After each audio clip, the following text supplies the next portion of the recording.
तो I think आप लोगों ने सभी लोगों ने कंप्लीट कर लिया होगा फंजाई का लेक्चर। मैंने शेयर किया भी था और उस दिन मैंने कंप्लीट करा भी दिया था ना। तो आज हम लोग नेक्स्ट लेक्चर और लास्ट जो बायोलॉजिकल क्लासिफिकेशन का होगा वो हम लोग करेंगे। वायरस वायरस बड़ा इंपॉर्टेंट टॉपिक होगा। वायरस इंपॉर्टेंट टॉपिक है क्योंकि ये इससे हमेशा एक क्वेश्चन पूछते हैं और हम लोग सभी लोग जानते हैं कि यहाँ पर जो भी हम लोग बैठे हैं ना, तो ऑनलाइन जो भी क्लासेस कर रहे हैं due to the coronavirus. ठीक है, तो आज हम लोग कोरोना वायरस के बारे में पढ़ेंगे नहीं। ठीक है, क्योंकि वायरस के बारे में रिसर्च करना इतना भी आसान नहीं है। तो हम लोग थोड़ा सा एक बेसिक नॉलेज लेंगे वायरस के बारे में ना, जितने एनसीईआरटी में हमारे हैं। फिर आप एमबीबीएस कॉलेज में जाइएगा, वहां डिटेल से पढ़ाई कीजिएगा। ठीक है, तो देखा एक कोरोना वायरस आया है और पिछले 2 सालों से ना कोई दवा बना है ढंग का ना, तो कोई दवा नहीं बना है, बहुत ज्यादा रिसर्च नहीं है। देखो अभी तक कोई भी ऐसा दवा नहीं बना है। तो इसलिए वायरस दिखने में जितना छोटा है बच्चा उतना कॉम्प्लेक्स है। इसके लिए हम लोग डॉक्टर बनना चाहते हैं, डॉक्टर बनेंगे, कंप्लीट पढ़ाई करेंगे तो कोरोना वायरस के बारे में हम कंप्लीट पता भी लगा सकेंगे। हाँ, एचआईवी वायरस को 40 ईयर हो गया, 40 साल हो गए। एड्स नाम की बीमारी का ना 40 साल हो गए, लेकिन अभी तक बच्चा उसका ना कोई वैक्सीन बना है ना कोई दवा बना है। समझ जाओ वायरस कितना इंपॉर्टेंट है। एचआईवी जिसे होता है सबसे खतरनाक बीमारी एड्स, और ये एड्स सबसे पहली बार 1980s में देखा गया था। हाँ, और लगभग बच्चा 40 ईयर हो गए, 40 साल हो गए, लेकिन हमारे पास में इसके बारे में बहुत ज्यादा नॉलेज नहीं है। नॉलेज नहीं है इसलिए हमने इसके ऊपर कोई मेडिसिन नहीं बनाया, कोई बच्चा दवा नहीं है। अब सुनते हो ना, एड्स जिनको हो गया, ठीक है, वो जानलेवा है, उनका डेथ होना है। ठीक है, और बच्चा इसका कोई वैक्सीन भी नहीं है। हम सभी लोगों को मालूम है कि कोरोना वायरस का वैक्सीन तो बना लिया, लेकिन एचआईवी का कोई वैक्सीन भी नहीं है। चलो, तो हमारा टॉपिक जो भी होगा वो बच्चा एनसीईआरटी के कॉन्टेक्स्ट में होगा। एचआईवी इसलिए बोला क्योंकि आपको क्लास 12th में एचआईवी वायरस के बारे में डिटेल से पूरी पढ़ाई करनी है ना। जब आप क्लास 12th में जाइएगा, 12th में तो हो ही, ह्यूमन हेल्थ डिजीज चैप्टर में आपको पूरा डिटेल से बच्चा एड्स के बारे में पढ़िएगा, एचआईवी के लाइफ साइकिल को पूरा डिटेल से पढ़िएगा। चलो ठीक है, तो आज हमारा सबसे पहला कहानी जो है एनसीईआरटी के राउंड में। ठीक है, तो एनसीईआरटी के अकॉर्डिंग बच्चा लोग सबसे पहले आपको 4 साइंटिस्ट का नाम पूछा जाएगा। अगर आप एनसीईआरटी को फॉलो कीजिएगा, क्लास 11th के एनसीईआरटी को फॉलो कीजिएगा, तो आपको बच्चा सबसे पहला क्वेश्चन वायरस के ऊपर में साइंटिस्ट के नाम से याद रखना ना। अगर आप देखिएगा तो वहां बच्चा साइंटिस्ट के नाम मिलेंगे। लुईस पास्चर, एक साइंटिस्ट बच्चा लुईस पास्चर, ठीक है, एक साइंटिस्ट मिलेंगे। दूसरा बच्चा मिलेंगे इवान वोस्काई, इवान वोस्काई, ये बच्चा आपको मिलेंगे साइंटिस्ट, एनसीईआरटी में गिवन है। और तीसरे साइंटिस्ट बच्चा आपको मिलेंगे बिजरनिक। अगर आप एनसीईआरटी पढ़ रहे होंगे तो आपको बच्चे ये सब नाम, बिजरनिक, ये सब नाम बच्चा आपको आसानी से दिख जाएंगे, बिजरनिक। ठीक है, और एनसीईआरटी में एक और नाम दिखेगा जिनका नाम होगा बच्चा स्टैनली। तो ये आपको 4 साइंटिस्ट मिलेंगे और नीट में बच्चा पक्का एक क्वेश्चन इससे तो आना ही आना है। ठीक है, इनके काम क्या है, इन्होंने क्या वर्कआउट किया, इससे बच्चा लोग एक क्वेश्चन आएंगे। देखो आप लोग 5 मिनट लेट रहते हो ना, ये बहुत दिक्कत वाली बात है ना। मैंने उस दिन भी समझाया था बच्चा, हमारे पास बफर टाइम नहीं है और बायो में सिलेबस बहुत ज्यादा होता है, तो फिर मैं सिलेबस कट करूंगा तो नुकसान हो जाएगा, क्योंकि मुझे खत्म भी करना है। आज मुझे वायरस खत्म भी करना है और 5 to 7 मिनट हमारा लॉस भी हो चुका है। ठीक है, चलिए, तो सबसे पहले आपका जो क्वेश्चन बनेगा लुईस पास्चर से, बच्चा यहां पर लिखिएगा टर्म वायरस। अगर क्वेश्चन आया टर्म वायरस किसने दिया ना, तो आप आंसर करके आइएगा बच्चा लुईस पास्चर। एनसीईआरटी पढ़ते हैं तो थोड़ा कंफ्यूजन क्रिएट होता है, जब आप एनसीईआरटी पढ़ते हैं तो कंफ्यूजन क्रिएट होता है, लेकिन मैंने जो बोला है उसको अच्छे से फॉलो कीजिएगा ना। सबसे पहला आएगा कि टर्म वायरस किसने दिया, तो आप अच्छे से करके आइएगा लुईस पास्चर ने ना। लेकिन अगर उन्होंने बच्चा इस वायरस को पॉइजन कहा, ना, पॉइजन नाम दिया कि जहरीला सब्सटेंस है, पॉइजनस फ्लूइड है। इवान वोस्काई ने बच्चा फर्स्ट डिस्कवरी ऑफ वायरस, अगर क्वेश्चन पूछा जाए सबसे पहले वायरस को डिस्कवर्ड किसने किया, तो आप आंसर कीजिएगा बच्चा इवान वोस्काई। सर कौन सा वायरस, आंसर कीजिएगा बच्चा टीएमवी, टोबैको मोजाइक वायरस ना। ये बच्चा आपके एनसीईआरटी में इसका फिगर भी बना हुआ है। तो क्वेश्चन आएगा फर्स्ट डिस्कवर्ड वायरस कौन है, टीएमवी, किसने किया, इवान वोस्काई। इन्होंने कुछ बताया बच्चा कि जो वायरस होते हैं उनका साइज बैक्टीरिया से छोटा होता है, बैक्टीरिया से साइज छोटा होता है, तो बैक्टीरिया प्रूफ फिल्टर पेपर, ये अभी कहानी हम लोग थोड़ी देर में डिस्कस करेंगे। जो साइज होगा वायरस का, वो साइज बच्चा काफी छोटा होगा, किससे, बैक्टीरिया से, इसलिए बैक्टीरिया प्रूफ फिल्टर पेपर, यानी ऐसा पेपर जिससे बैक्टीरिया को हम क्या कर सकते हैं, सेपरेट कर सके, उसको ये आसानी से क्रॉस कर जाएगी। चलो नेक्स्ट, बिजरनिक, इन्होंने बच्चा एक टर्म दिया कॉन्टाजियम वाइवम फ्लूइडम, ये डायरेक्टली नीट में क्वेश्चन बनेगा कि इन्होंने टर्म कॉइन किया था कॉन्टाजियम वाइवम फ्लूइडम। तो याद रखिएगा कॉन्टाजियम वाइवम फ्लूइडम टर्म किसने दिया, तो आप याद रखिएगा, यानी कि इन्फेक्शियस फ्लूइड, ठीक है, infectious fluid contagium vivum fluidum, answer is the Beijerinck. चौथा, नेक्स्ट स्टैनले ने क्या किया था, फर्स्ट टाइम इन्होंने वायरस को बच्चा क्रिस्टलाइज किया था, यानी वायरस को देखने के लिए आपको बच्चा क्रिस्टल बनाना पड़ेगा। क्रिस्टल यानी कि बच्चा प्योर सॉलिड फॉर्म, जैसे आपने चीनी देखा है या नमक देखा है, प्योर क्रिस्टल फॉर्म में होते हैं। तो अगर किसी भी चीज को आप फिगर को, इमेज को देखना चाहते हैं, जैसे आपने डीएनए का क्रिस्टलाइजेशन किया ना, तो डीएनए पता चला कि डबल हेलिक्स मॉडल है। तो किसी भी चीज को, कोरोना वायरस है, वो दिखता कैसे, आप देखते हो ना, आपको बच्चा अच्छे अच्छे इमेज दिख जाते हैं, ये कोरोना वायरस है, कैसे दिखा, क्योंकि इसका क्रिस्टलाइजेशन किया गया, क्रिस्टल यानी प्योर सॉलिड में कन्वर्ट किया गया, प्रॉपर स्ट्रक्चर में कन्वर्ट किया गया। तो पहली बार क्रिस्टलाइजेशन किसने किया था, स्टैनले ने, किसका किया था, answer is the TMV virus का।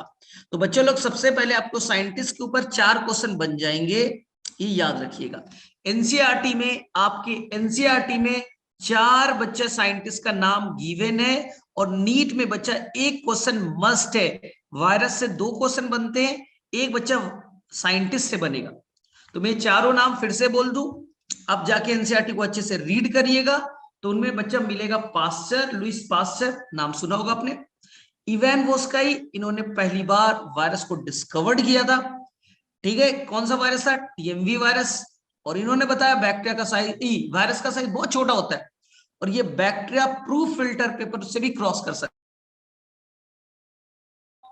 टर्म दिया कॉन्टाजियम वाइवम फ्लूइडम, एकदम सिंपल वे में समझा देता हूं। स्टैनले ने क्रिस्टलाइजेशन किया, वायरस को क्रिस्टल के फॉर्म में कन्वर्ट किया था। तो अब देखिए एनसीईआरटी में बच्चा, आपका मेन काम है एनसीईआरटी को फॉलो करना।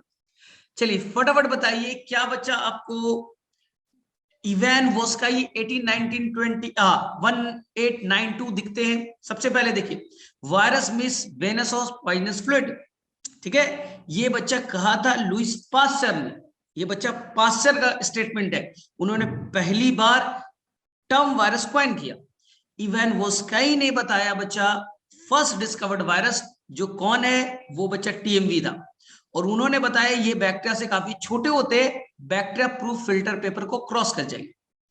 थर्ड साइंटिस्ट बिजरनिक, बिजरनिक आपको दिखते हैं, तो बिजरनिक ने एक टर्म कॉइन किया कॉन्टाजिनम vivum fluidum, infectious living fluid. Stanley ने किया था क्रिस्टलाइजेशन। एनसीईआरटी में बच्चा, आपकी नई एनसीईआरटी में पास्चर मिसिंग है, आपके नई एनसीईआरटी में पास्चर मिसिंग है, पुरानी एनसीईआरटी में गिवन था, तो मैंने चारों बच्चा अच्छे से नोट करा दिया। चलो ये चारों चीज क्लियर है, फटाफट बताइए, फटाफट बताइए क्या बच्चा चारों साइंटिस्ट क्लियर हैं। आपकी नई एनसीईआरटी में लुइस पास्चर का नाम मिसिंग है, term virus Louis Pasteur, discovery of virus Ivanovsky, contagium vivum fluidum Beijerinck, और फर्स्ट टाइम क्रिस्टलाइजेशन जो किया था वो किया था बच्चा आपके स्टैनले ने, they got the Nobel prize. Crystal क्या होता है सर, प्योर सॉलिड में कन्वर्ट करना। कोरोना वायरस कैसा दिखता है, तो इसे हमें प्योर क्रिस्टल में कन्वर्ट करना पड़ेगा। चलो बताओ किसे किसे यहां तक क्लियर हो गया, फटाफट बताओ, फटाफट बताओ किसे किसे ये क्लियर हो गया, फटाफट message, yes no yes no. एक तो तुम लेट ज्वाइन करते हो। चलो डन, सभी को समझ में आ गया यहां तक, चीजें क्लियर है। चलिए तो हम सेकेंड स्लाइड के ऊपर मूव करते हैं। ध्यान से देखिएगा, ध्यान से देखिएगा, सेकेंड स्लाइड पे चलते हैं और हम वायरस के बारे में कुछ कुछ इंफॉर्मेशन को गेन करते हैं। देखो कॉन्टाजिनम वाइवम फ्लूइडम को समझिए बच्चा, कॉन्टाजियम वाइवम फ्लूइडम को ऐसा समझिए, कॉन्टाजियम वाइवम फ्लूइडम को समझिएगा, सभी चीज को समझाना जरूरी है। कॉन्टाजियम वाइवम फ्लूइडम को समझिए। मान लो बच्चा ये प्लांट है और इस प्लांट को बच्चा एक डिजीज है, इसमें पैचेस है, टोबैको मोजैक डिजीज, नाम है बच्चा टोबैको मोजैक डिजीज, ठीक है। अब मैंने क्या किया, इसके लीफ को बच्चा कट किया और अपने हथेली पे रगड़ लिया। ध्यान से सुनना, मैंने लीफ को तोड़ा, अपने हाथों से बच्चा रगड़ लिया और दूसरे हेल्दी प्लांट को टच किया। क्या बच्चा उस प्लांट को डिजीज होगा? क्या बच्चा लोग उस प्लांट को डिजीज होगा? ये देखिए नॉर्मल प्लांट है, ये नॉर्मल प्लांट है। पहला वाला प्लांट कैसा था? डिजीज था, फर्स्ट प्लांट डिजीज था। मैंने इसके फ्लूइड लिए, इसके बच्चा फ्लूइड लिए और इस फ्लूइड को यहां छिड़काव कर दिया। क्या बच्चा इसे डिजीज होगा? यस। यानी कि सिंपल मैं बोलूं कि अगर किसी इंसान को कोरोना वायरस है, किसी बच्चे इंसान को कोरोना वायरस है, तो वो बच्चा उसके अंदर कोरोना वायरस होगा, छींक मारेगा, तो हवा के अंदर में क्या होगा? कुछ फ्लूइड होंगे और इस फ्लूइड को अगर तुमने इनटेक कर लिया तो क्या बच्चा तुम्हें बीमारी नहीं होगी। इसका मतलब है कि एक इंसान से दूसरे इंसान में जा सकता है। इसी तरह से एक प्लांट को डिजीज है, उसके अंदर जो फ्लूइड होगा उसके अंदर ये वायरस होंगे और ये वायरस पॉइजनस है, और ये पॉइजनस जो फ्लूइड दूसरे प्लांट पे डालोगे तो दूसरे प्लांट को भी डिजीज हो जाएगा। तो नाम दिया बच्चा कॉन्टाजियम वाइवम फ्लूइडम। ये चीज याद रखिएगा, जो किसने दिया था? Answer is the Beijerinck, answer is the Beijerinck. चलिए अब हम लोग वायरस के ऊपर में कुछ छोटी मोटी जो सिंपल सा इंफॉर्मेशन को गेन करते हैं। एनसीईआरटी का पहला लाइन, वायरस बच्चा कोई सेल से नहीं बना है, तो एनसीईआरटी ने इसके लिए वर्ड यूज किया है ए सेलुलर। वायरस बच्चा कोई सेल से नहीं बने हैं तो नाम होगा ए सेलुलर या बच्चा नॉन सेलुलर, नॉन सेलुलर, ठीक है। इसलिए विटेकर ने अपने 5 किंगडम में वायरस को कोई जगह नहीं दी, क्योंकि virus is not made up of cell, virus is not made up of cell. अगर ये सेल से बना ही नहीं है तो हम इसे किसी भी किंगडम में जगह नहीं देंगे। तो तुम बोलोगे सर सेल बने किससे होते हैं? तो वायरस सेल से नहीं बने। तो सर सेल बनने के डिफिनीशन क्या है, क्राइटेरिया क्या है? ध्यान सुनना, सेल बनने के लिए सबसे पहले बच्चा चाहिए प्लाज्मा मेम्ब्रेन। सेल बनने के लिए बाहर का कवरिंग चाहिए बच्चा प्लाज्मा मेम्ब्रेन, पहला चीज। अंदर में बच्चा फ्लूइड चाहिए जिसका नाम होगा साइटोप्लाज्म, अंदर में बच्चा फ्लूइड चाहिए जिसका नाम होगा बच्चा साइटोप्लाज्म। फ्लूइड मटेरियल चाहिए, वो मीडियम चाहिए जहां वो रिएक्शन करेगा। तीसरा बच्चा चाहिए राइबोसोम, तीसरा चाहिए बच्चा राइबोसोम, क्योंकि राइबोसोम प्रोटीन फैक्ट्री है और बिना प्रोटीन का लाइफ नहीं हो सकता। और फोर्थ चाहिए आपको बच्चा जेनेटिक मटेरियल, जो कि डबल स्टैंडर्ड डीएनए का बना होना चाहिए। सेल बनने के लिए बच्चा 4 चीज, बाहर का कवरिंग प्लाज्मा मेम्ब्रेन प्रोटेक्शन के लिए, अंदर में साइटोप्लाज्म होने चाहिए, फ्लूइड पार्ट होना चाहिए जहां सारे रिएक्शन मेटाबॉलिज्म होंगे। तीसरा राइबोसोम होना चाहिए जो कि बच्चा प्रोटीन बनाएगा, और चौथे होने चाहिए जेनेटिक मटेरियल, वो भी बच्चा डबल स्टैंडर्ड डीएनए के। अगर सेल बनना है तो ये 4 चीजें चाहिए। वायरस के स्ट्रक्चर को देखिएगा तो ना बच्चा इसमें प्लाज्मा मेम्ब्रेन है, ना बच्चा प्लाज्मा मेम्ब्रेन है, ना बच्चा लोग साइटोप्लाज्म है, इसलिए कोई भी अंदर में मेटाबॉलिज्म, कोई भी रिएक्शन नहीं होंगे। और ना ही बच्चा इनके अंदर में राइबोसोम है, इसलिए बच्चा वायरस कोई प्रोटीन नहीं बना सकता। अगर प्रोटीन नहीं बनाएगा तो कोई एंजाइम भी नहीं बना सकता। और चौथा बच्चा, इनमें जरूरी नहीं है कि जेनेटिक मटेरियल डबल स्टैंडर्ड हो। कुछ वायरस में तो डबल स्टैंडर्ड डीएनए होते हैं, कुछ में बच्चा genetic material double standard DNA भी नहीं होता। तो क्या बच्चे ये सेल के रूल को फॉलो कर रहे हैं? सेल के बनाने के क्राइटेरिया को फॉलो किया? नहीं। तो वायरस बच्चा सिंपल बाहर में एक कवरिंग है जिसे कहते बच्चा कैप्सिड। प्रोटीन के एक कवरिंग है जिसको कहते बच्चा कैप्सिड, ठीक है। और अंदर में बच्चा कोई साइटोप्लाज्म नहीं है, कोई बच्चा साइटोप्लाज्म नहीं है, राइबोसोम है नहीं है, डायरेक्टली बच्चा जेनेटिक मटेरियल है ना, डायरेक्टली बच्चा जेनेटिक मटेरियल है। तो क्या ये सेल से बने हैं? नहीं। इसलिए एनसीईआरटी ने लिखा बच्चा ए सेलुलर, ए सेलुलर, या इसी को कहेंगे बच्चा नॉन सेलुलर, कोई सेल से नहीं बने हैं। क्योंकि सेल के बनने के लिए चाहिए प्लाज्मा मेम्ब्रेन, नहीं है, साइटोप्लाज्म नहीं है, राइबोसोम नहीं है ना, बस जेनेटिक मटेरियल। वो भी बच्चा हो सकता है डीएनए के ना बने हो, किसी में तो आरएनए होते, किसी में तो बच्चा आरएनए होते। आपको तो मालूम है TMV virus RNA, corona virus में तो आरएनए वाले हैं। तो अब मुझे बताइए, वायरस को एनसीईआरटी ने लिखा ए सेलुलर नॉन सेलुलर, समझ में आ गया। एनसीईआरटी ने लिखा बच्चा वायरस न्यूक्लियोकैप्सिड से बने। देखिए क्लियर हो गया, न्यूक्लियोकैप्सिड कहने का मतलब इनके अंदर बच्चा न्यूक्लिक एसिड है, जेनेटिक मटेरियल है। हो सकता है जेनेटिक आरएनए हो या डीएनए हो, तो न्यूक्लिक एसिड तो है और साथ साथ में बच्चा कैप्सिड है। तो एनसीईआरटी का वर्ड है बच्चा न्यूक्लियोकैप्सिड। ये क्लियर है? तो मैं इस चीज को बहुत अच्छे से क्लियर कर दे रहा हूं। अब मुझे बताइए, virus is made up of cell. क्या बच्चा स्टेटमेंट करेक्ट है? नहीं सर, वायरस कोई सेल से नहीं बना है, ना प्लाज्मा मेम्ब्रेन है, ना साइटोप्लाज्म है, ना राइबोसोम है। अब सोचो, तो वायरस बने हैं बाहर की कवरिंग से, जो बच्चा प्रोटीन का कवरिंग है, जो बच्चा प्रोटीन का कवरिंग है जिसे हम कहेंगे कैप्सिड। ये हो गया बच्चा कैप्सिड, ये कैप्सिड है। और अंदर में जेनेटिक मटेरियल है, अपने अंदर राइबोसोम भी नहीं है। ध्यान से देखिए, इनके अंदर बच्चा राइबोसोम भी नहीं है, और राइबोसोम नहीं होगा तो क्या बच्चा प्रोटीन बनेंगे? प्रोटीन नहीं बनेगा, और प्रोटीन नहीं बनेगा बच्चा तो कोई एंजाइम नहीं बनेंगे, और एंजाइम नहीं है तो कोई रिएक्शन भी नहीं हो सकता, कोई भी रिएक्शन मेटाबॉलिज्म हो ही नहीं सकता। इसलिए वायरस को अगर अपना लाइफ चलाना है, ध्यान से सुनना, वायरस को अपना लाइफ चलाना है तो जरूरी है कि बच्चा प्रोटीन बनाए, और प्रोटीन बनाने के लिए राइबोसोम चाहिए जो कि मिसिंग है।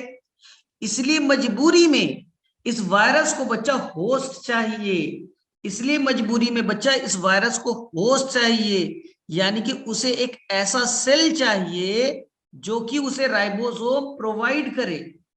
सर होस्ट कौन है?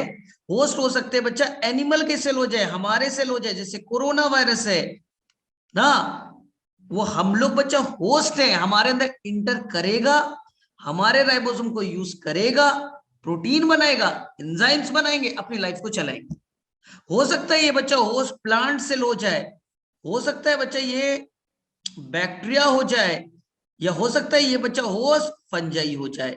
तो अब समझ में आया वायरस क्यों बच्चा, क्यों ना बाहर में मल्टीप्लाई करता है, ना प्रोटीन बनाता है, ना रिप्रोडक्शन करता है, ना ग्रोथ करता है, कुछ नहीं कर सकता। आपने सुना है ना कि वायरस नॉन लिविंग है, वायरस जब तक बाहर है, आउटसाइड है, वो नॉन लिविंग है। सर क्यों?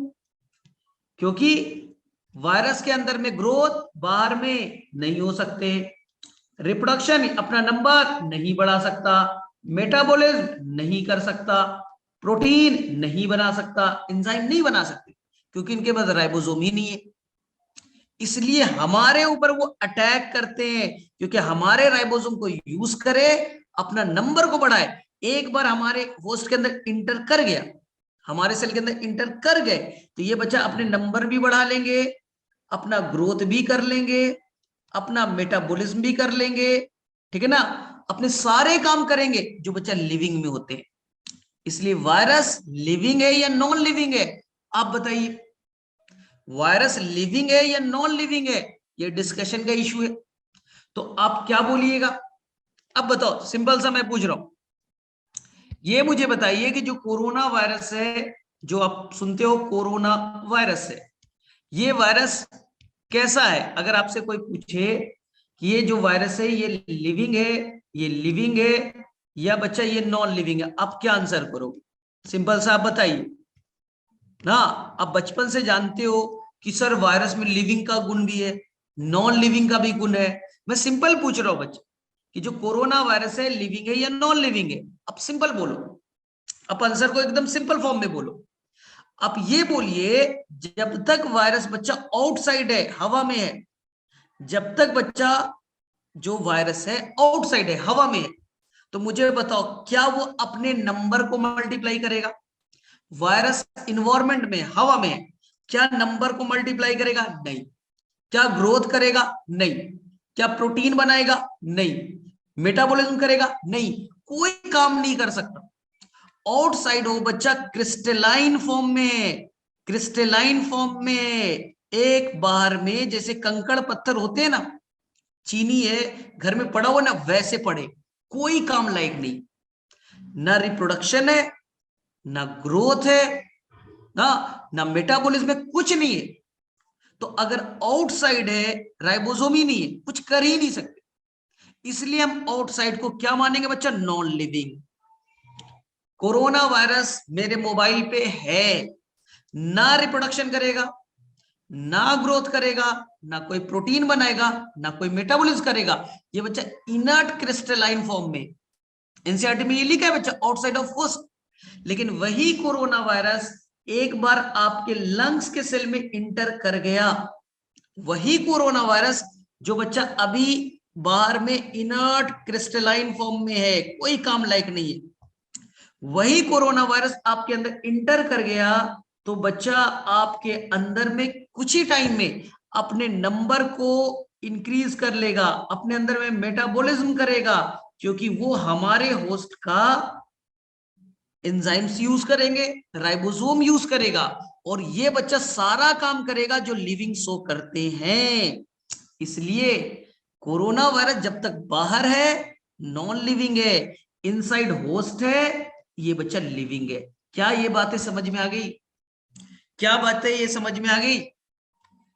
तुम सिंपल सोच लो कि तुम जिस मोबाइल पे अभी क्लासेस अटेंड कर रहे हो, उस मोबाइल पे कोई अगर कोरोना वायरस है तो इसके अंदर कोई भी प्रॉपर्टीज लिविंग के नहीं है। नंबर नहीं बढ़ा सकता, ग्रोथ नहीं कर सकता, कोई मेटाबॉलिज्म नहीं कर सकता, प्रोटीन नहीं बना सकता, इनर्ट क्रिस्टलाइन है। देखिए एनसीईआरटी का वर्ड को देखिए, अगर आप एनसीईआरटी को पढ़िएगा तो एनसीईआरटी ने कितना अच्छा से एक वर्ड लिखा है, सबसे last line, the virus are non cellular, कोई सेल से नहीं बने, they are characterised by having a inert crystalline structure outside the living cell. अगर लिविंग सेल के बाहर है तो वो एक क्रिस्टल के फॉर्म में, इनर्ट फॉर्म में पड़ा हुआ है ना। लेकिन अगर वो बच्चा, वही वायरस अगर इंटर कर जाता है, वंस दे इन्फेक्ट सेल, वो सेल में इंटर कर जाए, दे टेक ओवर। आपके अंदर आया एक कोरोना वायरस, कल तक बच्चा लाखों बन जाएंगे। आपके अंदर एक कोरोना वायरस गलती से आ गया, लंग्स में एंटर किया, तो बच्चा लाखों की क्वांटिटी में मल्टीप्लाई कर जाएंगे, आपके पूरे सेल के मशीनरी को हाईजैक कर लेंगे। Once they infect a cell, they take over the machinery of the host cell to replicate, अपने नंबर को बढ़ाएंगे, replicate मतलब अपना नंबर बढ़ाना, themselves killing the host. Would you call virus living or non-living? अब बताइए क्या इसका आंसर आप सभी को क्लियर है? तो बोलिएगा, जब तक बाहर है कुछ नहीं करेगा, नॉन लिविंग है, अंदर में तो वो बच्चा सारा प्रॉपर्टीज लिविंग का शो करेगा। चलो बताओ किसे किसे क्लियर हो गए ये सारे गुण, सारे चीज बच्चे एनसीईआरटी के हैं। थोड़ा सा आप कोरोना वायरस के बारे में सोचो, सारा आंसर आ जाएगा। आप सोचिए सारे आंसर आ जाएंगे। क्लियर है सभी को? क्योंकि आप दिन भर कोरोना वायरस सुनते हो, तो कोरोना वायरस सुन लिया तो चीजें क्लियर हो गई। थोड़ा सा सोचिए, 100% क्लियर है। चलिए अब आगे चलते हैं। तो सर ये जो वायरस है आखिर बने किससे? चलिए ध्यान सुनिएगा, अब मेन टॉपिक पे आते हैं। इससे एक क्वेश्चन पक्का आएगा, दो क्वेश्चन आते हैं वायरस से। सर वायरस बने किससे हैं? चलिए इस पे बातें करते हैं। तो virus is made up of mainly बच्चा टू पार्ट्स। एक बाहर का कवरिंग होगा जिसे बच्चा आप कैप्सिड कहिएगा, बाहर का प्रोटीन का कवरिंग है जिसे बच्चा आप कैप्सिड कहिएगा। ये बच्चा कैप्सिड है। किसका बना है बच्चा? प्रोटीन के। ये बच्चा प्रोटीन के बने। और कैप्सिड के यूनिट को देखिए ध्यान से, कैप्सिड के बच्चे यूनिट को कैप्सोमियर कहेंगे। ये बच्चा एक पार्ट है ना येलो वाला, वो कैप्सोमियर है। ये बच्चा कैप्सोमियर है, कैप्सोमियर है। ऐसे ऐसे ढेर सारे कैप्सोमियर मिल करके बच्चा कैप्सिड बनाएंगे। सर कैप्सोमियर का नंबर फिक्स्ड होगा? यस, कैप्सोमियर यानी एक यूनिट का नाम है बच्चा कैप्सोमियर। जैसे बच्चा अगर आपने अंगूर देखा होगा, अंगूर का जो गुच्छा है ना वो कैप्सिड है। अंगूर का जो गुच्छा है वो कैप्सिड है, और एक बच्चा एक पार्ट अंगूर का वो कैप्सोमियर है। अंगूर का पूरा गुच्छा कैप्सिड है और एक पार्ट है बच्चा कैप्सोमियर। सर फिक्स्ड है क्या? हाँ, जैसे टीएमवी वायरस में, ये बच्चा आपको डाटा याद रखना है, एनसीईआरटी में नहीं है, 2130। कैप्सोमियर का नंबर फिक्स्ड है कितना? 2130, ये याद रखिएगा। चलिए अब अंदर में क्या होंगे? कैप्सिड तो समझ में आ गया। अंदर में है जेनेटिक मटेरियल। जेनेटिक मटेरियल, चलिए सर जेनेटिक मटेरियल किससे बना है? ध्यान से सुनिएगा। जेनेटिक मटेरियल किससे बना है? ध्यान से सुनिएगा। जेनेटिक मटेरियल में दोनों ऑप्शन है, may be made up of RNA, RNA और मे बी डीएनए। या तो बच्चा आरएनए का होगा या तो डीएनए का होगा, नेवर बोथ। कहने का मतलब है कि कोई ऐसा कोई भी वायरस है, या तो जेनेटिक मटेरियल आरएनए होगा या तो बच्चा डीएनए होगा। दोनों एक साथ एक वायरस में नहीं हो सकते। यानी एक ऐसा वायरस मैंने लिया, ठीक है, ये कैप्सिड मैंने बना दिया, जेनेटिक मटेरियल बच्चा आरएनए बना दिया, तो इसमें बच्चा डीएनए नहीं होंगे, नेवर बोथ। ठीक है, तो सर आरएनए कहां होगा और डीएनए कहां होगा? जब आप एनसीईआरटी पढ़ते हैं तो एनसीईआरटी में बच्चा ये स्टेटमेंट है कि जो वायरस बच्चा जनरली प्लांट पे अटैक करते हैं, जो वायरस बच्चा प्लांट पे जनरली अटैक करते हैं, जनरली बच्चा, जनरली मैंने बोला, उनमें सिंगल स्टैंडर्ड आरएनए होते, और जो वायरस एनिमल्स पे अटैक करेंगे उनमें सिंगल स्टैंडर्ड आरएनए और बच्चा सिंगल स्टैंडर्ड आरएनए या डबल स्टैंडर्ड आरएनए या डबल स्टैंडर्ड डीएनए हो सकते हैं। यानी कि एनिमल पे अटैक करने वाला आरएनए और डीएनए दोनों हो सकते हैं, लेकिन प्लांट पे जनरली क्या होंगे? आरएनए होंगे। अब आरएनए के दो कैटेगरीज, ध्यान से सुनिएगा, हो सकते हैं सिंगल स्टैंडर्ड आरएनए हो और हो सकते हैं बच्चा डबल स्टैंडर्ड आरएनए। आपने मॉलिक्यूलर बेसिस पढ़ा है। जनरली बच्चा आरएनए कैसे होते हैं? जनरली कैसे होते हैं? Single standard. जनरली यानी कि 99% बोले तो आरएनए सिंगल स्टैंडर्ड होता है। एक्सेप्शनल केस में डबल स्टैंडर्ड होते हैं। सर कहां? इस पे बातें करेंगे। सर कहां होते हैं? इस पे बातें करेंगे, टेंशन मत लीजिए। चलिए, डीएनए बच्चा जनरली डबल स्टैंडर्ड होता है, आपको तो मालूम है ना, जनरली डबल स्टैंडर्ड होता है, लेकिन कुछ एक्सेप्शनल केस में सिंगल स्टैंडर्ड भी हो सकते हैं। सर कहां? इस पे बातें करेंगे, हम इस पे बातें बच्चा करने वाले हैं, टेंशन मत लीजिए। तो अब जेनेटिक मटेरियल में भी आरएनए और डीएनए, नेवर बोथ। तो एनसीईआरटी के फॉलो करते हैं, फिर से इस टेबल को हम लोग वापस से लौटेंगे इस पे, ध्यान से सुनिएगा। एनसीईआरटी के वर्ड, जो वायरस प्लांट पे अटैक करेगा, जो वायरस प्लांट पे अटैक करेगा, उस वायरस में जेनेटिक मटेरियल क्या होगा? आप बोलिए मैसेज बॉक्स में, बताइए फटाफट। एनसीईआरटी में क्या लिखा है? जो वायरस प्लांट पे अटैक करेगा उसमें क्या होंगे? जेनेटिक मटेरियल कैसा होगा? तो सभी को मालूम है, answer is the single standard RNA. लेकिन क्या सर 100% ये जरूरी है कि सिंगल स्टैंडर्ड आरएनए ही हो? क्या 100% नहीं बच्चा, 100% नहीं, ये मैंने मैक्सिमम बोला बच्चा, मैक्सिमम बोला ना। एक्सेप्शन होते हैं। एक है बच्चा cauliflower Mosaic virus, cauliflower Mosaic virus, जहां बच्चा double standard DNA, double standard DNA याद रखिएगा, ये एक्सेप्शन है तो इंपॉर्टेंट है। एक होता है बच्चा जेमिनी वायरस, जेमिनी वायरस ये नीट में क्वेश्चन आए इसलिए मैं बता रहा हूं, एनसीईआरटी में नहीं है लेकिन नीट में पूछा गया था इसलिए मैंने बोला। उसके अंदर बच्चा सिंगल स्टैंडर्ड डीएनए होते, सिंगल स्टैंडर्ड डीएनए होते। आगे बात समझ में, जो वायरस एनिमल पे अटैक करेगा, जो वायरस एनिमल पे अटैक करेंगे उनमें क्या होगा, ध्यान से सुनिए, उनमें क्या होंगे, तो जो वायरस एनिमल पे अटैक करेगा, जैसे बच्चा कोरोना वायरस, आप ही बताइए क्या होगा। कोरोना वायरस आज तो सुनते हो ना इतना सारी कहानी है, क्या है जेनेटिक मटेरियल, नीट में नहीं आएगा क्योंकि आपके सिलेबस में नहीं है कोरोना वायरस। ये बच्चा एम्स का एग्जाम होता ना तो आ सकते थे जनरल नॉलेज में, लेकिन आपको याद रखना चाहिए सिंगल स्टैंडर्ड आरएनए। आप डॉक्टर बनने वाले हो तो ये इंफॉर्मेशन आपको होनी चाहिए कि कोरोना वायरस में क्या होगा। आपको याद रखना बच्चा एचआईवी वायरस जिससे एड्स होता है, पोलियो वायरस ना, इनके अंदर क्या होगा, अंदर is the single standard RNA. आगे बात समझ में बच्चा, ठीक है। अब देखिए इसी तरह से बच्चा कुछ रियो वायरस होते हैं, रियो वायरस होते हैं ना, और कुछ बच्चों को बच्चा आपने शायद आपके घर में छोटे बच्चे होंगे तो उनको रोटा वायरस, बच्चा रोटा वायरस का वैक्सीन भी आजकल पड़ता है, रोटा वायरस। इनमें बच्चा होते हैं डबल स्टैंडर्ड डीएनए, इनमें होगा double standard DNA, rota virus में double standard, not the DNA sorry, double standard RNA, rota virus में डबल स्टैंडर्ड आरएनए, ठीक है। चलो याद रहेगा।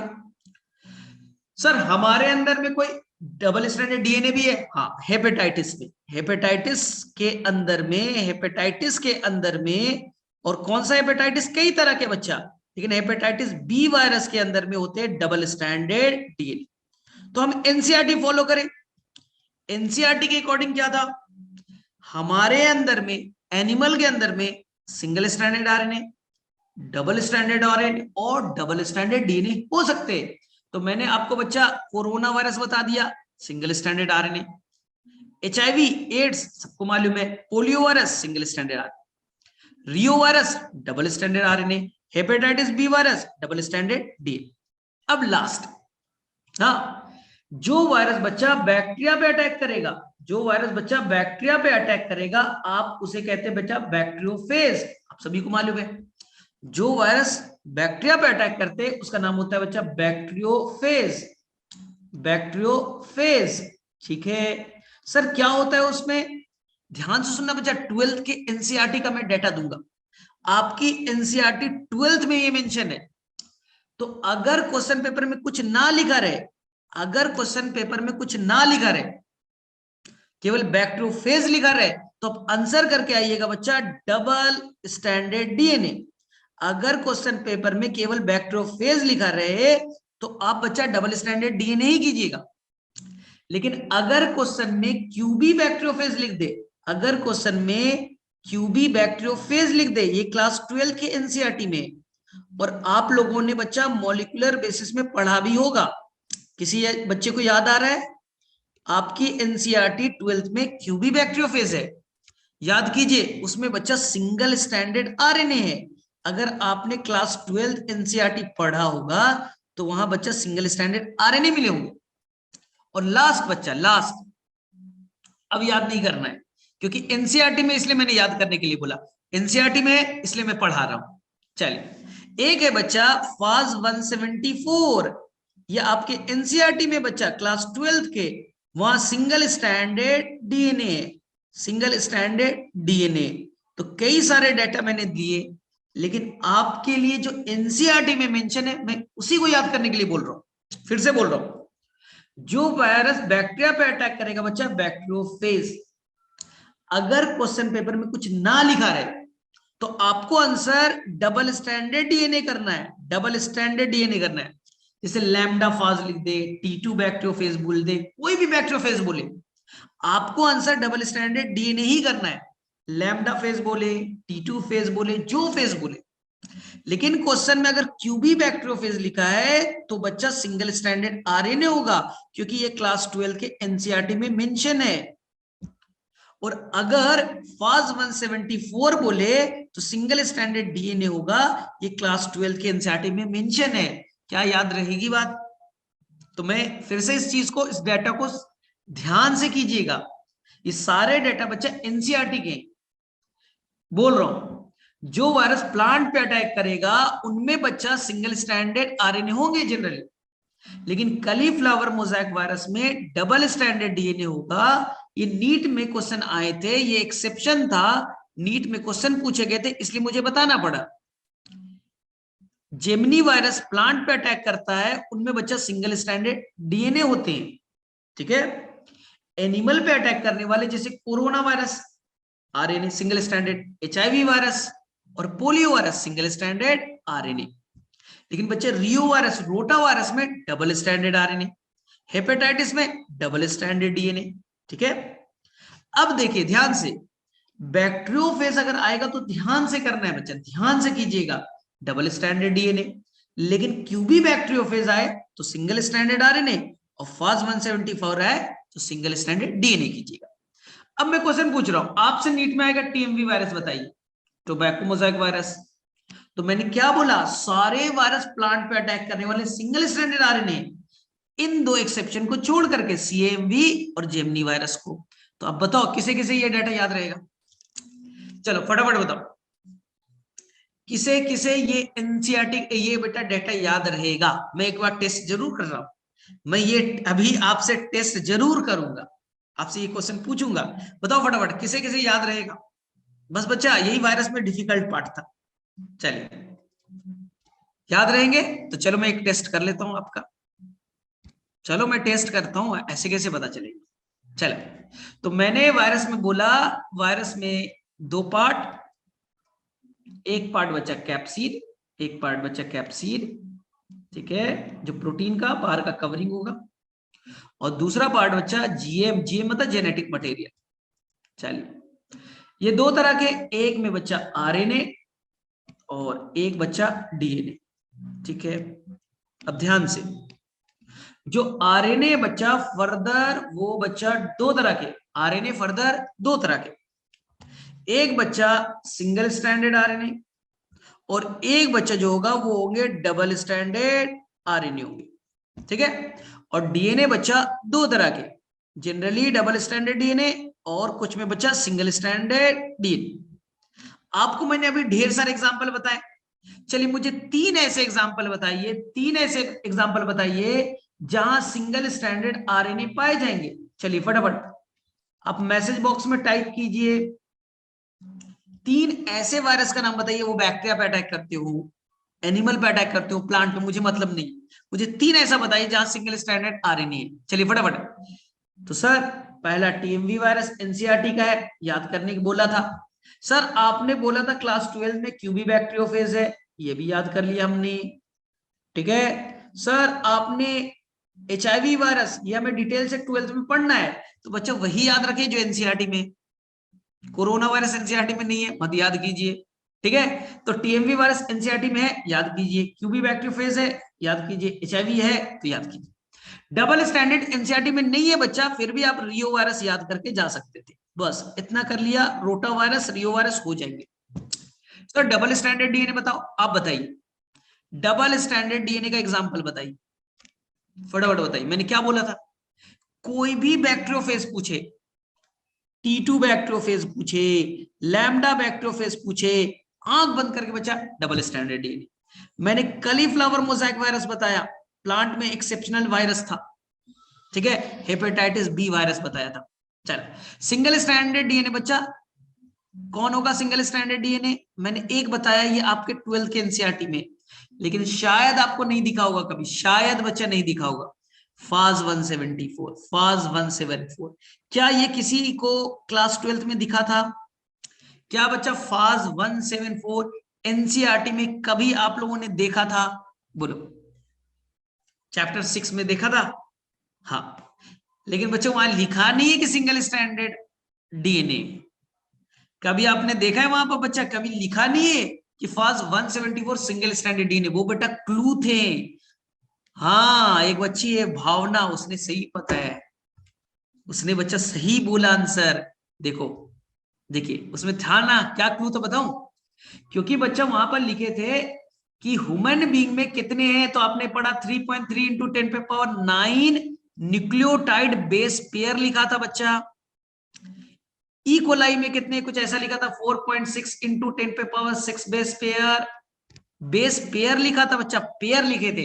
यानी कि यहाँ पर डबल स्टैंडर्ड है, ए का पार्टनर टी यानी एक पेयर हो गए, जी का पार्टनर सी तो एक पेयर हो गए।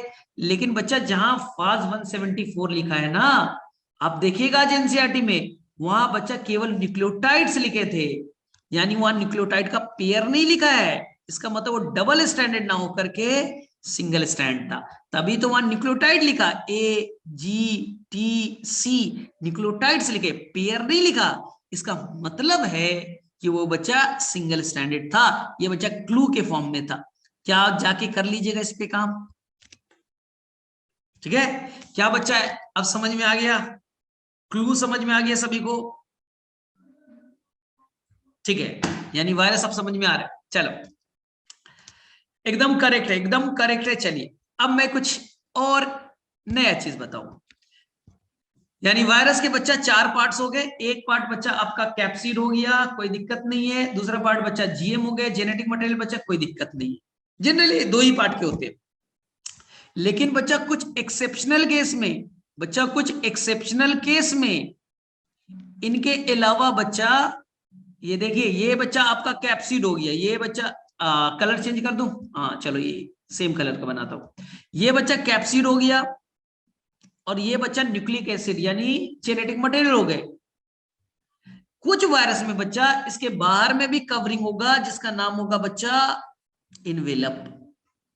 कुछ वायरस में एक एक्स्ट्रा कवरिंग होगी बच्चा इनवेलप, जैसे बच्चा कोरोना वायरस में यहाँ कैप्सिड के बाहर में भी कुछ और बच्चा ये नॉब्लैक स्ट्रक्चर होंगे।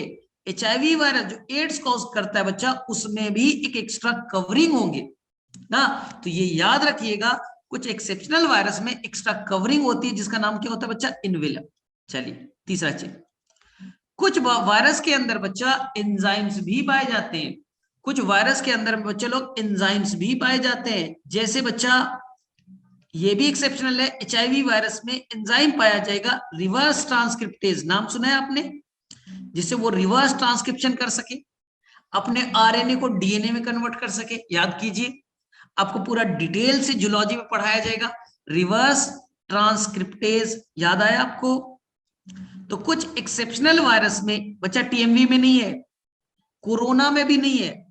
तो जो वायरस के अंदर में क्या होगा बच्चा, ठीक है, जेनेटिक मटेरियल आरएनए है, उसके अंदर एंजाइम है रिवर्स ट्रांसक्रिप्टेज, आरएनए से क्या बन गया बच्चा डीएनए, आरएनए से डीएनए का बनना रिवर्स ट्रांसक्रिप्शन। और जो वायरस ऐसा करेगा उसे बच्चा रेट्रोवायरस कहते हैं, उसे बच्चा रेट्रोवायरस कहते हैं। लेकिन दो शर्त है रेट्रोवायरस बनने की। शर्त नंबर 1, जेनेटिक मटेरियल आरएनए का हो और बच्चा उसमें एंजाइम रिवर्स ट्रांसक्रिप्टेज हो। तो बच्चा एचआईवी वायरस रेट्रोवायरस है, एचआईवी वायरस रेट्रोवायरस है, कोरोना नहीं है बच्चा। कोरोना वायरस में एंजाइम नहीं है, कोरोना वायरस के अंदर एंजाइम नहीं है, वो रिवर्स ट्रांसक्रिप्शन नहीं करता है। याद रखिएगा, कोरोना वायरस को रेट्रोवायरस नहीं है।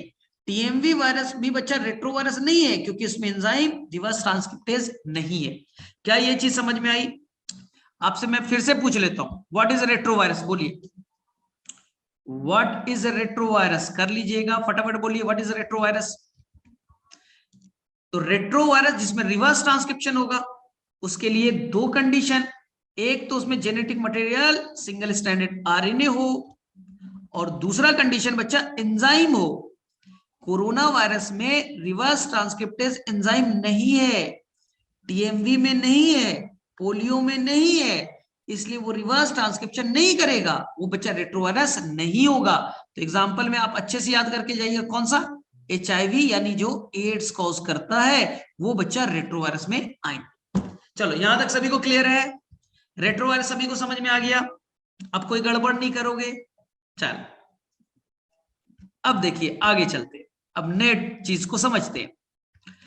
अब आएगा एनसीईआरटी में बच्चा वायरस का शेप कैसा होता है, वायरस के शेप कैसे होते हैं और सिमेट्रिक, इसमें बड़ा कंफ्यूजन है, शेप और सिमेट्री में बच्चा बहुत कंफ्यूजन है, ध्यान से सुनना। वायरस दिखने में कैसे, शेप पहले पढ़ लेते फिर बच्चा सिमेट्री पढ़ेंगे। तो वायरस के शेप आपको बच्चा यहां पर पढ़ने हैं, ठीक है, 3 तरह के। एक होगा रॉड शेप का, एक होगा बच्चा स्फेरिकल शेप के, और एक होगा बच्चा टैडपोल की तरह। टैडपोल क्या होता है आपको मालूम है ना, टैडपोल आप सभी को मालूम है, फ्रॉग का लार्वल फॉर्म, या इसी को कहते हैं बच्चा लॉलीपॉप लाइक स्ट्रक्चर। देखते हैं ये क्या है। रॉड की तरह बच्चा कौन है, रॉड की तरह ये कौन है बच्चा, ये आपका TMV, tobacco mosaic virus. NEET में इसके डायमेंशन से क्वेश्चन आ चुके हैं, अब नहीं आएंगे क्योंकि एनसीईआरटी में मेंशन नहीं है, लेकिन पुराने क्वेश्चन आ चुके हैं। टीएमवी का डायमीटर बच्चा यहां से यहां जो मोटापा है वो बच्चा लगभग 18 नैनोमीटर की है, और बच्चा जो लंबाई है वो 300 नैनोमीटर की है। तो नीट में क्वेश्चन ये आया था, क्या आप टीएमवी का डायमेंशन बता सकते हैं, आप सिंपल कर देते 18 नैनोमीटर इंटू 300 नैनोमीटर। शेप कैसा है बच्चा, रॉड शेप हो गया। चलिए स्फेरिकल, सबको मालूम है कोरोना वायरस आपको ऐसा ही दिखता होगा। आजकल कोरोना वायरस का स्ट्रक्चर आपके मैगजीन में, न्यूज़पेपर में दिन भर आप देखते ही रहते हो, व्हाट्सएप पे ना, तो आपको स्फेरिकल ही दिखता है। इसके अलावा बच्चा कोरोना वायरस हो गया, और इसके अलावा आप देखिएगा तो बच्चा एचआईवी भी आपको स्फेरिकल ही दिखेगा। हाँ सर, टैडपोल की तरह ये दिखेगा बच्चा आपको बैक्टीरियोफेज। बैक्टीरियोफेज का स्ट्रक्चर एनसीईआरटी ने पढ़ने के लिए बोला भी है। बैक्टीरियोफेज का स्ट्रक्चर आप लोगों ने जानते हैं ना, ये बच्चा हेड पार्ट होगा, याद है, हेड पार्ट, हेड हो गया, और ये बच्चा हो गया आपका टेल पार्ट, और यहां पर बच्चा नेक होंगे, यहां पर बच्चा नेक होगा। ये व्हाइट वाला क्या है बच्चा, नेक। नीला वाला क्या है बच्चा, टेल, और ये क्या है, टेल प्लेट है, ये बच्चा टेल प्लेट है। और इस प्लेट से कुछ फाइबर निकलेंगे, इसे कहेंगे बच्चा टेल फाइबर। एनसीईआरटी में बच्चा फिगर दिया है, अच्छे से कर लीजिएगा। ये बच्चा हेड हो गया, येलो वाला क्या हो गया, हेड। व्हाइट वाला कौन है बच्चा, नेक, और नीला वाला कौन है बच्चा, टेल। और टेल में स्प्रिंग लाइक स्ट्रक्चर होगा, जिसे बच्चा टेल सीथ कहेंगे, स्प्रिंग लाइक स्ट्रक्चर होगा, टेल सीथ कहेंगे। और यहां पर बैठा होगा genetic material, double standard DNA. आपके एनसीईआरटी में दिया है, क्लास 12th में भी दिया है, तो फिगर को अच्छे से कर लीजिएगा। चलिए नेक्स्ट चीज, अब कंफ्यूज कहां होगे, सिमेट्री दिया है बच्चा, वायरस की सिमेट्री क्या है। अब बोलोगे सर सिमेट्री क्या होता है, शेप सिमेट्री तो सेम चीज है, नहीं।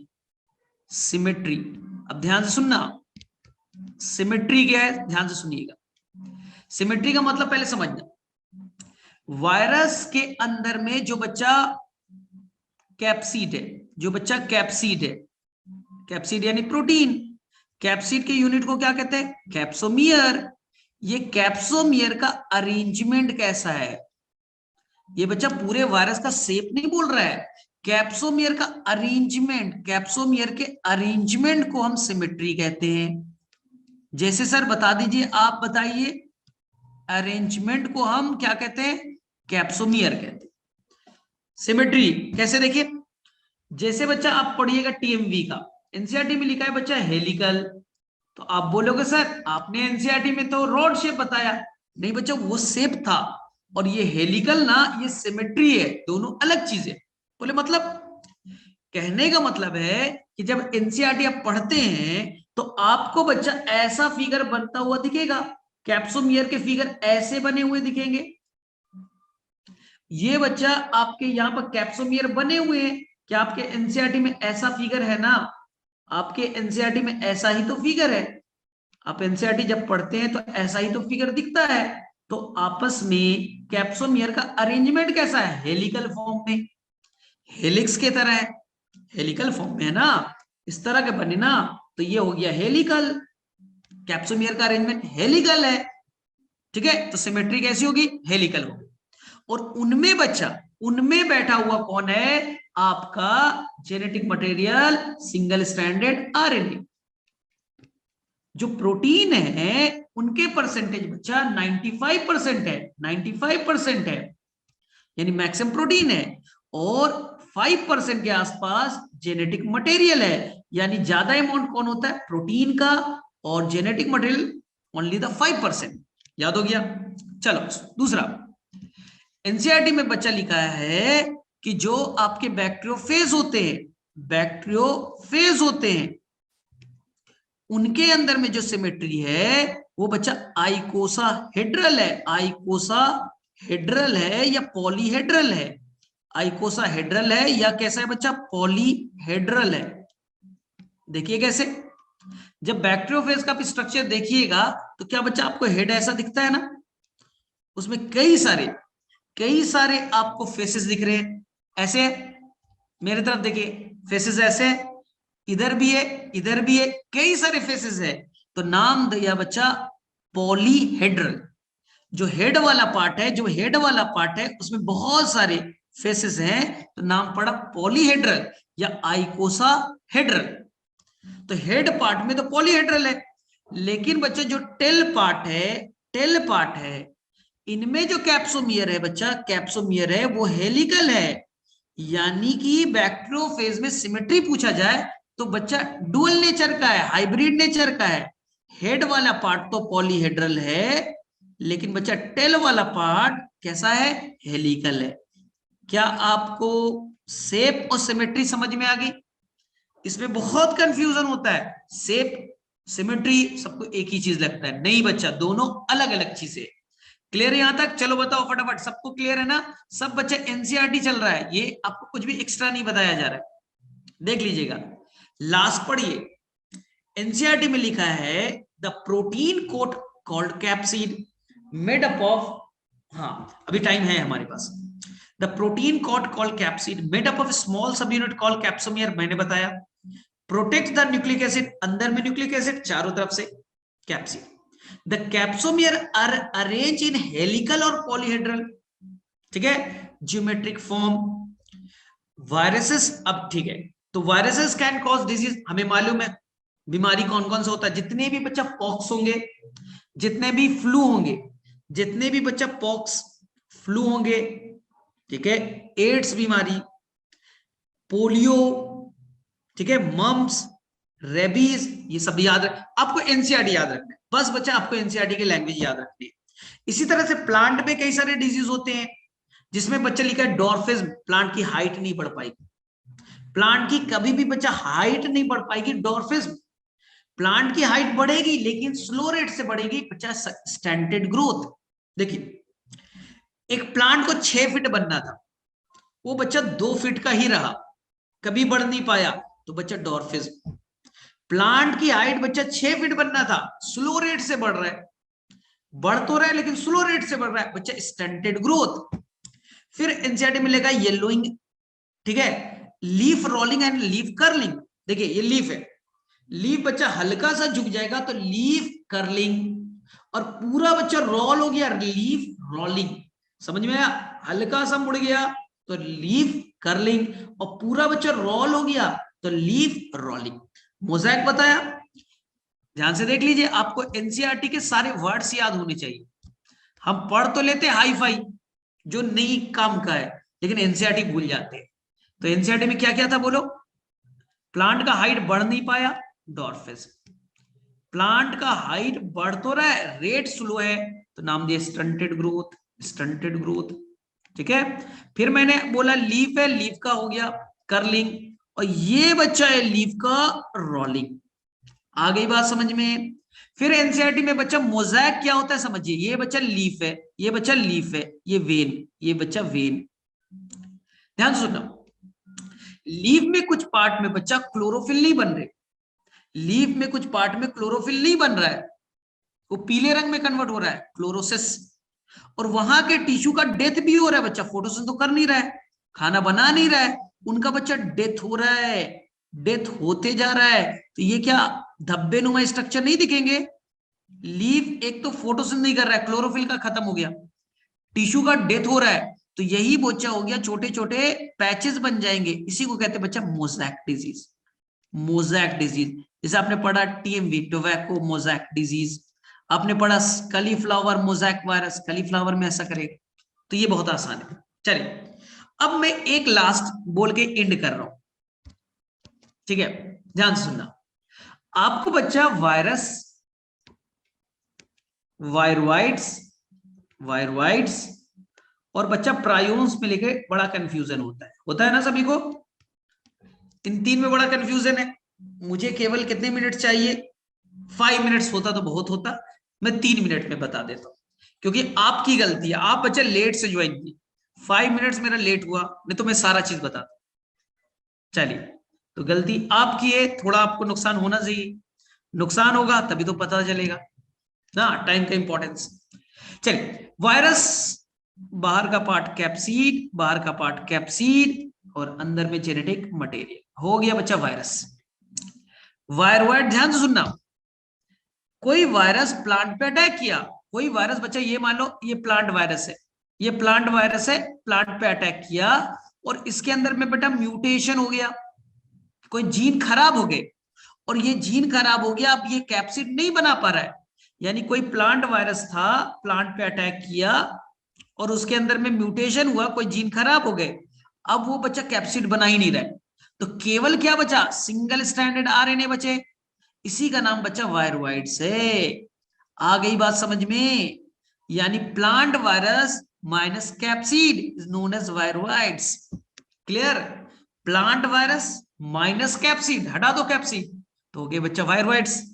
अब बताओ मॉलिक्यूलर वेट ज्यादा या कम, सर इसमें तो कैप्सिड नहीं है तो मॉलिक्यूलर वेट कम तो होगा, इसलिए एनसीईआरटी में क्या लिखा है, low molecular weight, low molecular weight, और इसे सबसे पहली बार टीओ डायनर ने ढूंढा था।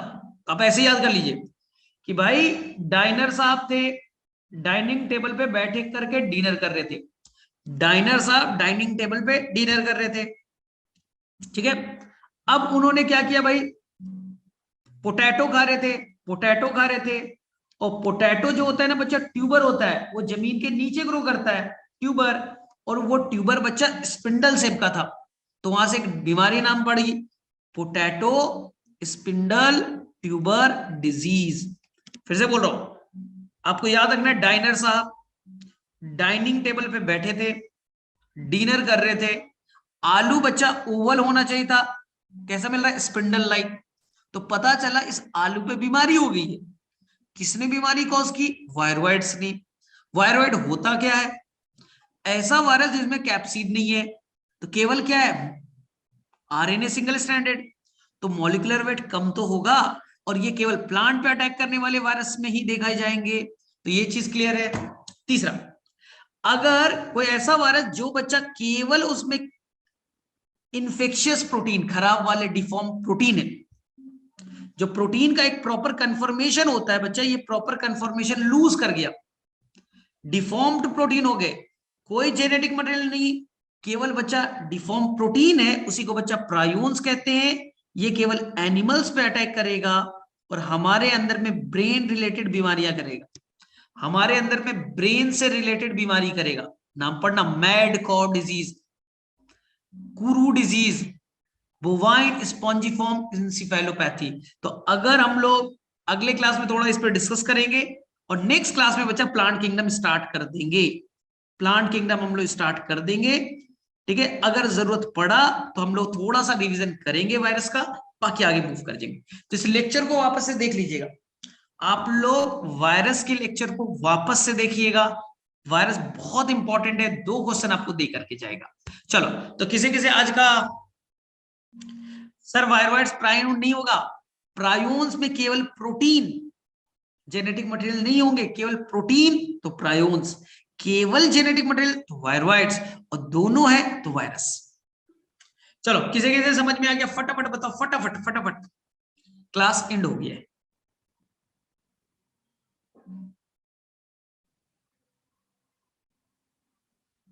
ठीक है, तो वायरस शायद पहली बार अच्छे से समझ में आ गया हो, पहले तो पढ़ते तो थे, तो इस लेक्चर को बच्चा आप लोग रिवाइज जरूर कर लीजिएगा ना, रिकॉर्डेड लेक्चर मिल जाएगा थोड़ी देर के बाद में या कल तक, तो आप अच्छे से करके प्रॉपर नोट्स बना लीजिएगा और एनसीईआरटी पढ़ लीजिएगा, बहुत काम आएगा। चलिए ठीक है, तो हम लोग अगले दिन मिलते हैं, फिर आगे पढ़ाई करेंगे, लेकिन आपसे रिक्वेस्ट है कि आप लेक्चर को जरूर वापस से कर लीजिएगा। ठीक है, थैंक यू, बाय बाय।